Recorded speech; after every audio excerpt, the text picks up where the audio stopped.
BFM Bourse, vos placements, nos conseils sur BFM Business. Tiens, on va prendre un peu l'air et vous emmener dans l'univers de l'assurance vie. Alors tout de suite, vous vous dites l'assurance vie, oh là là, peu de performance. Si, on peut trouver de la performance et même de bons ratios, rendement, risque, grâce à l'immobilier en assurance vie. Vincent Kilkovic va tenter de nous en convaincre. Bonjour Vincent. Bonjour Guillaume. Directeur général de bienprévoir.fr. On peut en effet booster le rendement sur l'assurance vie sans prendre trop de risques par l'immobilier. On peut investir en SCPI et en SCI. Et vous venez de publier un bilan des SCI en assurance vie en 2021, le bilan de leur performance et le bilan aussi de la collecte d'ailleurs. Elle représente quel poids les SCI en assurance vie ? En fait, on a eu des chiffres là qui sont sortis très récemment. Il y a à peu près 11 milliards qui ont été collectés en 2021 sur les fonds immobiliers non cotés.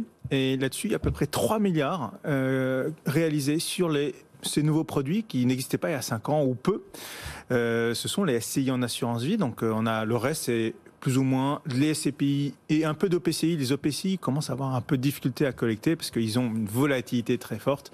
Les gens qui vont sur l'immobilier aiment bien quitter la volatilité dont on entend parler aujourd'hui sur les marchés financiers. Alors on parlait de ce ratio rendement-risque assez intéressant. Les SCPI en assurance vie, ça rapporte combien en moyenne d'investir en SCI ? Donc d'après nos calculs, le bilan qu'on vient de faire, on a une performance moyenne de 3,7% en 2021.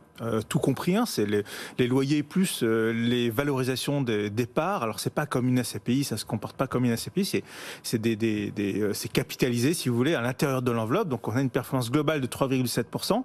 Là où en risque, on est... alors les 3,7%, une petite aparté, c'est quand même... J'ai pris en fait, et on a pris dans notre bilan, la performance des SCI qui existaient depuis plus d'un an. On a mis de côté celles qui ont été créées, parce qu'il y a un engouement assez fort dans la création de ce genre de véhicules.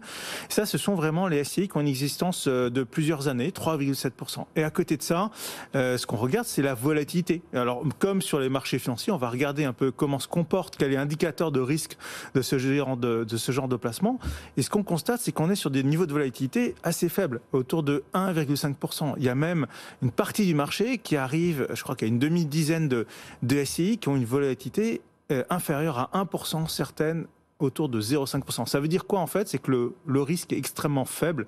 Ce sont des placements qui évoluent très peu, qui ont très peu de variations à la hausse, à la baisse, contrairement à ce qu'on peut trouver sur le marché actions. Et donc ce ratio rendement-risque plutôt pas mal, le rendement moyen 3,7%. Alors on peut se dire c'est moins que la bourse. Oui, mais regardez, comparé au risque-prix et par rapport à ce risque, finalement le rendement de 3,7 est plutôt attractif. J'ai envie de dire, à l'ancienne, c'est en train de devenir un peu le placement de fonds de portefeuille des épargnants français, qui vient remplacer le fonds en euros, qui certes n'a pas la même garantie que le fonds en euros, mais qui, parce qu'on est quand même sur un risque immobilier, il y a toujours un risque, il n'y a pas de garantie du capital, mais par contre oui, c'est tout à fait acceptable quand on compare ce niveau de performance ou ce couple rendement-risque à d'autres placements, comme par exemple les produits, plutôt les unités de compte actions. Sur l'assurance vie, on a beaucoup de mal à retrouver cet écart entre performance autour de 4%. Je rappelle que l'inflation était quand même de 2,8% en 2021. Donc on bat l'inflation avec un rendement autour de 3,7. On bat l'inflation. Il y a peu de placements aujourd'hui avec ce niveau de risque qui permettent de faire un point de plus que l'inflation. Alors très bien, je suis convaincu par vos propos et j'ai envie d'un seul coup pour 2022 d'investir en SCI via l'assurance vie. Si je le fais, j'investis dans quoi concrètement ? Où va mon argent ? Dans quoi est-il placé ? Alors, vous avez une vingtaine de produits très accessibles sur le marché aujourd'hui. On en dénombre au total une trentaine. Sur ces vingtaines de SCI en assurance vie, la plupart ont une stratégie d'investissement diversifiée. Elles vont pour la plupart investir essentiellement sur d'autres SCPI, d'autres véhicules. Certains vont dire que ce sont des fonds de fonds, mais elles ont la possibilité, pour certaines, d'investir sur l'immobilier en direct. Lorsqu'elles investissent sur les SCPI, l'intérêt, c'est qu'en fait, vous avez un produit qui est beaucoup plus malléable.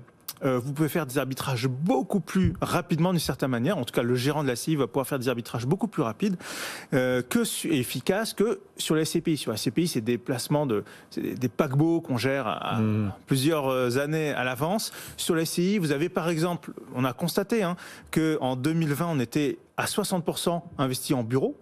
On est aujourd'hui à 55%. On voit très bien que les gérants ont pris le pli de se dire on va sortir un peu du bureau, on va rééquilibrer avec le résidentiel. Sur une SCPI, c'est beaucoup plus difficile et beaucoup plus long de faire. D'accord, donc les SCI peuvent beaucoup plus vite s'adapter, elles sont plus agiles et tiennent déjà beaucoup plus compte que les SCPI de l'essor du télétravail, d'où cette réduction du bureau dans la location d'actifs. Exactement, et ça je trouve que c'est un enseignement de 2020 parce qu'on était au cœur de la tempête. On voit que pendant l'année, en 2021, les gérants ont pris des décisions. Et donc, vous avez quand même l'avantage de l'immobilier, vous avez l'avantage de la rentabilité, du coup, le rendement risque est très faible. Et en même temps, c'est un produit beaucoup plus mobile que les autres produits.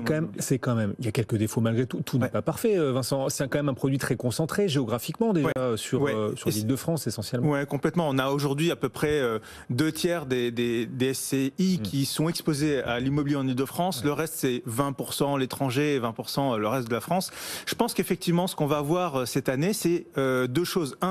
Une diversification géographique plus importante. Moi, je crois à cette mobilité des SCI, donc elles vont pouvoir aller beaucoup plus en Europe. Il y aura des opportunités à saisir. Et deux, je crois au fait aussi qu'elles vont devenir de plus en plus ISR. On n'a que 2 SCI qui sont ISR sur une vingtaine. Je pense que ça va arriver plus vite, cette dynamique orientée sur les investissements ISR que dans les SCPI, parce que c'est d'une certaine manière plus facilement... attendez, pour l'instant, il y a plus de SCPI labellisés ISR que de SCI. Pour l'instant, ce sont les SCPI qui sont en avance. C'est un marché beaucoup plus ancien. Oui, c'est vrai.